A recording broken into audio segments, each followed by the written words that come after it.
bi zeti tàu chong tuna chu ngai thana se me no pong ho in play na sa ufara te hin ngai thak ting keng reng maya ala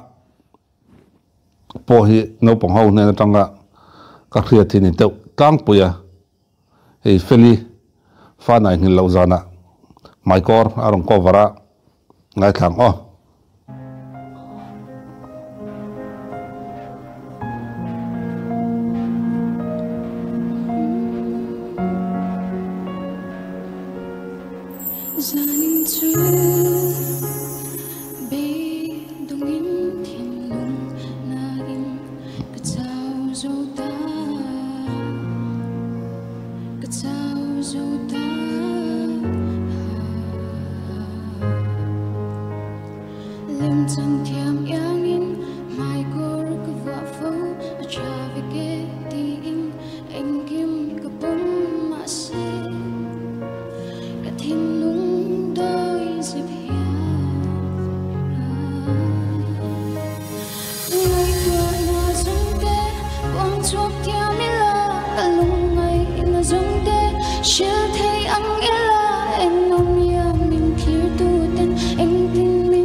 ka ha avek te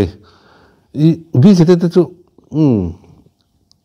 ka ngai danin ka re ka mi jong jong ai danin ni lawa thina ka chane lai chonin ei sok bo ka zai tleng tleng lungleng no te a zai tleng tleng thin hi ania ka hi ka ngai tha ve na sat tar viawa ala sang sang hawi an play na sa ka ngai thana sa beng po hup char char ni la chu kan ngai thalo nga beng hup lo chonin ni lengin kan ngai tha hi ni de umaya kha tokin chu tiang vel chon ne kan ngai thang na sat je chu ama chu ama style te ama zaidan te a zaya ama la te sadeu keng keng chi hinin ka ria la aron cover ho sim sim ma hi da dui la te rong covera tin eng morong covera chunga chonin keima chon ka benga ti kham thina ni athuk ni nai na ron sa lo te katia fiam tuin emi music industry a hianin chor chuak tura akal don ni chon bjeti to song hi chu vocal coach enge mo chen chu appa na ngai ning ka ria chan chu hei tu na po microphone a atho lang na sa ang chi han thup dan te thiam lem lawa tin do sana hin la lon nem lawa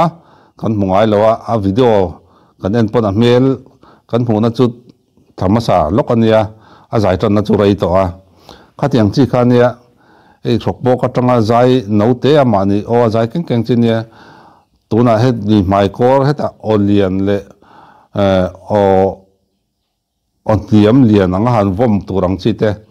tle manot sang han kal zeu ang chi khát tiếng ang chia khát in anh ấy giải đàn nên cho nên anh ấy nào ổn miệng lâu khát tiếng thì chú vàng cho nên hay bị music industry hiện in cần share ron sam mà mò ama giải lâu ngay thật tu giải đàn pa ngay lâu ngay thật tu thế là cần ngay thật duy ngén nghe cần share lár chầu gel thế này top lâu cho nên giải tu na giải ang top cho nên chor chua rồi chor chua luôn thấy cái ring lâu cái chuan chú vàng cho nên giải thiểm lâu cái tin lâu giải đàn ama sai là cho giải thiểm em mà này ama là hậu cho nên ông nấu nát được thể hiện ông ấy nấu bê được thể hiện giải thiểm em mà anh ấy nấu em mà này mà họ chú music anh ấy remoi khoe là lụ cho nên mà giải đàn style bạc châu thể hiện lấy làm mà chọn lạp pui lấy thấy lâu nó khát tiếng châu thiểm khát cho nên mà style châu ang thiểm khát cho nên lạp châu châu tăng hi viu bạc ron lạp châu châu tăng châu cần này chú bộ nia cần share na sát na tuần mà cho nên share vút mấy nè demand channel đến thăng na sát na cho tiếng thăng ron lạp châu cho nia ama giải đàn sim mà cho giải thiểm renga là thế bộ anh ấy trả đến million view billion view thế rồi này chầu thấy nha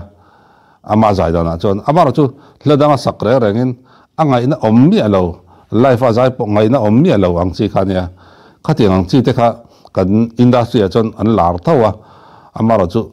recording anh thể hiện sound engineer lệ recording engineer thế anh hạ đàn tôi cái rồi hiện ngày tuổi trên này anh văn tin nó ngun đón chiang turu tập thế cái ngày tuổi trên này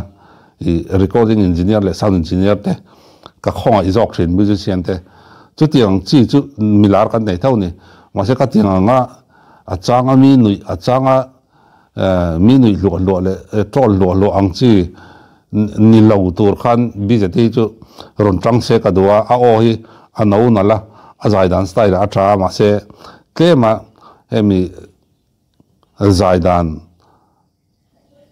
mobile dọc aman thấy ra trên vocal cốt su rơi lâu thế cho anh pan xe cái tiếng hót này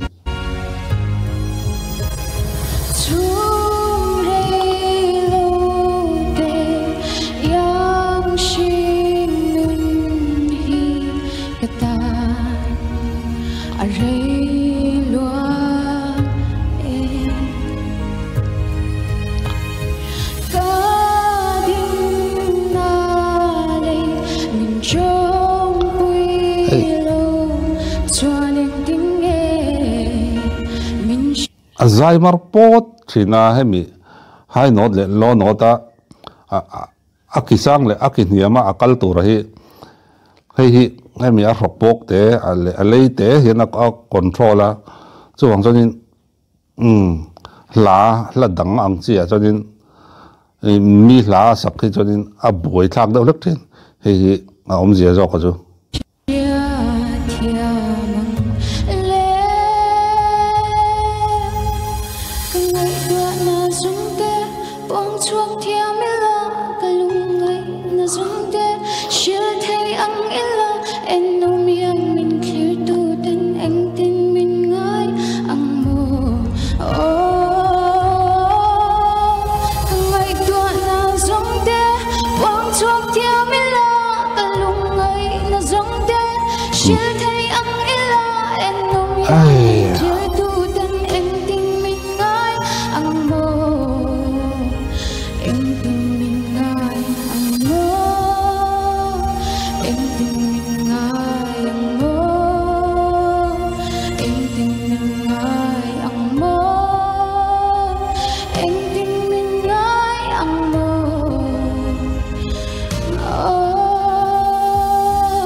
khát thì giống khá